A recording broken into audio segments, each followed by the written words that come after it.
ಆಶಾ ಕಾರ್ಯಕರ್ತೆಯರ ನಾನಾ ಬೇಡಿಕೆ ಈಡೇರಿಕೆಗೆ ಆಗ್ರಹಿಸಿ ರಾಮನಗರ ಜಿಲ್ಲಾ ಸಮಿತಿಯಿಂದ ಬುಧವಾರ ಜಿಲ್ಲಾಧಿಕಾರಿ ಕಚೇರಿ ಬಳಿ ಅಹೋರಾತ್ರಿ ಧರಣಿ ಹಮ್ಮಿಕೊಳ್ಳಲಾಗಿದೆ.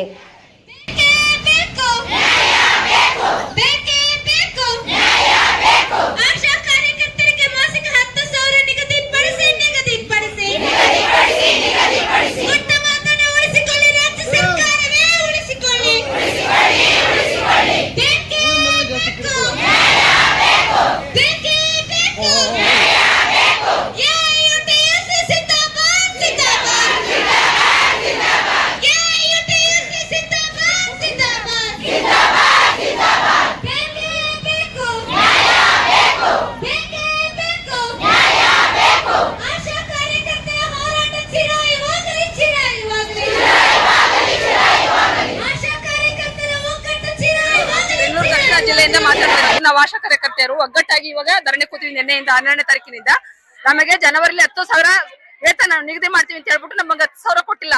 ಫಸ್ಟ್ ಒಂದಾಗಿ, ಸೆಕೆಂಡ್ ಆಗಿ ಸಂಬಳ ಕೇಳಿದ ಉದ್ದೇಶಕ್ಕಾಗಿ ಆಶಾ ಕಾರ್ಯಕರ್ತನ ಜನ ಅದು ಪಾಪ್ಯುಲೇಷನ್ ಮೇಲೆ ಜನಗಳನ್ನ ತೆಗಿತಾ ಇದ್ದಾರೆ.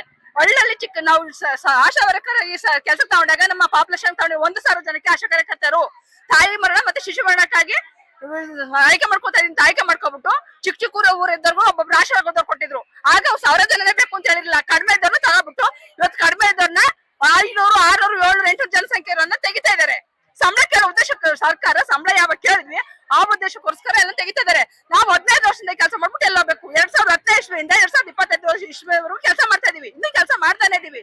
ಇವಾಗ ಸಂಬಳ ಉದ್ದೇಶ ಇಟ್ಕೊಂಡು ನಮ್ನ ತೆಗಿತಾ ಇದ್ದಾರೆ ಸರ್. ಚನ್ನಪಟ್ಟಣ ತಾಲೂಕಲ್ಲಿ 34 ಜನ, ರಾಮನಗರದಲ್ಲಿ 13 ಜನ, ಜಿಲ್ಲಾವಾರು ತೆಗೆದಿದ್ದಾರೆ ಸರ್. ಎಜುಕೇಶನ್ ಅವಾಗ ಅಚ್ಚಲು PSC ಜಯಲಕ್ಷ್ಮಿ ಅಂತ ಹೇಳಿ ನಾನು ಆಶಾ ವರ್ಕರು 15 ವರ್ಷ ಸರ್ವಿಸ್ ಮಾಡ್ತಾ ಇದೀವಿ. ನಮ್ಮ ಪಾಪ್ಯುಲೇಷನ್ ಅಲ್ಲಿ ಕೂಡ ಜನಸಂಖ್ಯೆ ಇದೆ. ಆದ್ರೆ ಕೆಲವು ಆಶಾಗಳನ್ನ ತೆಗ್ದಿದ್ದಾರೆ. ಕಾರಣ ಇಲ್ಲದೆ ತೆಗಿಯಕ್ಕೆ ಏನ್ ಕಾರಣ? ಇವತ್ತು ಸಂಬಳ ಜಾಸ್ತಿ ಕೇಳಿದ್ರು ಅಂತಾನ, ಪ್ರೋತ್ಸಾಹಧನ ಕೇಳಿದ್ರು ಅಂತಾನ ಈ ತರ ತೆಗಿತಾ ಇರೋದು. ತೆಗಿಯೋ ಅವಶ್ಯಕತೆ ಇಲ್ಲ. ಯಾಕೆಂದ್ರೆ ಪಾಪ್ಯುಲೇಷನ್ ಇದೆ, ಜನ ಹಂಚಲಿ. ನಮ್ ಬೇಡಿಕೆಗಳು 6 ತಿಂಗಳಿಂದ ಕೊಡ್ತೀವಿ ಅಂತ ನಮ್ಗೆ ಹೇಳಿದಾರೆ, ಹೊತ್ತು ಯಾರು ಕೊಟ್ಟಿಲ್ಲ. ಕೇಳ್ತಿದ್ದಾರೆ ಅಂತ ನಾವು ಧರಣಿ ಕೂರ್ತಿದೀವಿ ಅಂತ ಅಂದ್ರೆ ನಿನ್ನೆ ಮೊನ್ನೆಯಿಂದ 1,000, 2,000 ಜಾಸ್ತಿ ಮಾಡಿದೀವಿ ಅಂತ. 6 ತಿಂಗಳಿಂದ ಏನ್ ಮಾಡ್ತಿದ್ರು? ಹೆಣ್ಮಕ್ಳಲ್ವಾ ಇವರೆಲ್ಲ?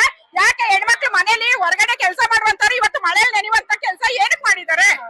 ಏನಕ್ಕೆ ಹೆಣ್ಮಕ್ಳುಗಳೆಲ್ಲ ಬಿಟ್ಟಿ ಬಿದ್ದಿದಾರ? ಆಶಾಗಳೆಲ್ಲ 15, 16 ವರ್ಷದಿಂದ ಸರ್ವಿಸ್ ಮಾಡಿದೀವಿ. ಇನ್ನ ಸರ್ವಿಸ್ ಇರೋರ್ನು ಕೂಡ ತೆಗಿತಿದ್ದಾರೆ ಅಂತ ನಾವೆಲ್ಲ ಎಲ್ಲಿಗೆ ಹೋಗ್ಬೇಕು? ಅವತ್ತು ಓದು ಬರಹ 7ನೇ ಕ್ಲಾಸ್ ಅಂತ ಹೇಳಿದ್ರು. ಸರಿ, ನಾ ಪ್ರೋತ್ಸಾಹಧನ ಕಡಿಮೆ ಕೊಡ್ತೀವಿ ಅಂತ ಹೇಳಿದ್ರು. ಸರಿ, ಅದ್ರಂತಾನೆ ನಾವು ನಡ್ಕೊಂಡು ಹೋಗ್ತಾ ಇದೀವಿ ಅನ್ನೋವಾಗ ಇವತ್ತು ಕೆಲಸದಿಂದ ಆಶಾಗಳನ್ನ ಯಾರನ್ನು ತೆಗಿಬಾರ್ದು. ನಮ್ ಬೇಡಿಕೆ ಏನೇನಿದೆ ಅದನ್ನೆಲ್ಲ ಪೂರೈಸಬೇಕು. ಸರ್ಕಾರ ನಡೀತಾ ಇದೆ ಅಂತಂದ್ರೆ ನಾವು ಆಶಾಗಳನ್ನ ಇಲ್ಲಿ ಬಿಟ್ಟು ಬಿದ್ದಿಲ್ಲ. 2 ಅವರ್ ಕೆಲಸ ಅಂತ ಹೇಳಿದ್ರು. ಇವತ್ತು ದಿನ ಪೂರ್ತಿ ನಮ್ಮನ್ನ ದುಡಿಸ್ಕೊತಿದ್ದಾರೆ. ನುಡಿದಂತೆ ನಡೀತಾ ಇಲ್ಲ ಸರ್. 6 ತಿಂಗಳಿಂದ ಏನ್ ಮಾಡ್ತಿದ್ದಾರೆ? 6 ತಿಂಗಳಿಂದ ಹೆಣ್ಮಕ್ಳಿಗೆ ಬೀದಿ ಬರ್ಬೇಕಾ? ಅದನ್ನ ನಂಬ್ಕೊಂಡಿರೋರು ಏನ್ ಮಾಡ್ಬೇಕು? ಎಲ್ಲಾಗಿದ್ದಾರೆ ಆಶಾಗಳು? ಎಲ್ಲಿದೆ ಸರ್ಕಾರ? 6 ತಿಂಗಳಿಂದ ಎಲ್ಲಿದೆ ಸರ್ ಸರ್ಕಾರ? 1,000ಕ್ಕೋಸ್ಕರ ನಾವ್ ಹೆಣ್ಮಕ್ಳು ಹಿಂಗೆಲ್ಲ ಮಳೆಯಲ್ಲಿ ನೆನಿಬೇಕಾ? ಏನು ಸ್ಯಾಲ್ರಿ ಇಲ್ಲ ಸರ್, ಪ್ರೋತ್ಸಾಹಧನ 1,000 ನಮ್ಗೆ 6 ತಿಂಗಳಿಂದ ಕೇಳಿದಕ್ಕೆ ಹೆಣ್ಮಕ್ಳು ಬೀದಿಗೆ ಬರೋ ಪರಿಸ್ಥಿತಿ ಮಾಡಿದ್ದಾರೆ. ಏನ್ ಆಗ್ರಹ ಮಾಡ್ತೀವಿ ಅಂದ್ರೆ ನೋಡ್ತಾ ಇದೀರಲ್ಲ ಸರ್. ಸರ್ಕಾರ ನೋಡ್ಬೇಕಿದನ್ನ. ಎಲ್ಲಿದೆ ಸರ್ಕಾರ? ಎಲ್ಲಿ ಕೂತಿದೆ ಸರ್ಕಾರ? 6 ತಿಂಗಳಿಂದ ಏನ್ ಮಾಡ್ತಿದೆ ಸರ್ಕಾರ? ನಮಗೆ ಇವತ್ತು ಕೂಲಿಗೆ ಇವತ್ತು ಗಂಡಸೇ ಆಗ್ಲಿ ಹೆಂಗಸೇ ಆಗ್ಲಿ ಇವತ್ತೊಂದ್ ದಿನ ಅವ್ರಿಗೆ 15ರಿಂದ 16,000 ಸಂಬಳ ಕೊಡ್ತಿದ್ದಾರೆ. 2 ಅವರ್ ಕೆಲಸ ಅಂತ ಹೇಳಿ ನಮ್ಗೆ ದಿನ ಪೂರ್ತಿ ಸರ್ವೆ. ಇಂತ ಮಳೆ ಗಾಳಿಲಿ ನಾವು ಸರ್ವೆಗಳು ಮಾಡ್ತೀವಿ. ಅದಕ್ಕೆ ಬೆಲೆ ಇಲ್ವಾ? ಇವತ್ತು ಹೆಣ್ಮಕ್ಳುಗಳು ಇಲ್ಲಿ ಕೂತಿದೀವಿ, ಅವ್ರಿಗೆ ಯಾರಿಗೂ ಬೆಲೆ ಇಲ್ವಾ? ನ್ಯಾಯ ಬೇಕು.